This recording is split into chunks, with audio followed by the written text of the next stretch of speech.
Salam sejahtera saya ucapkan kepada anda semua. Nama saya Ethan Ng Wan Shun dan pada hari ini saya akan berkongsi pandangan saya sebagai seorang yang bukan beragama Islam tentang bulan Ramadan. Walaupun saya tidak menjalankan ibadah puasa, saya sedar bahawa bulan Ramadan bukan sahaja tentang menahan lapar tetapi lebih kepada amalan baik dan nilai positif. Sepanjang bulan ini, saya melihat rakan-rakan Muslim saya berusaha untuk lebih bersabar dan lebih dekat dengan nilai-nilai kebaikan. Mereka bukan sahaja berpuasa makan minum, tetapi mereka berusaha untuk menjaga sikap dan percakapan mereka. Inilah perkara yang memberi inspirasi kepada saya.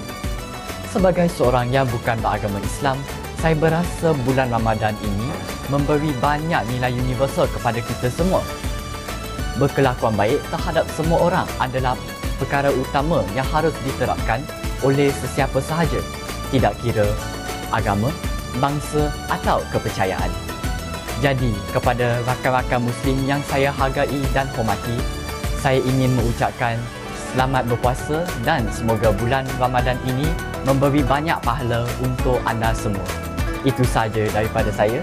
Sekian, terima kasih.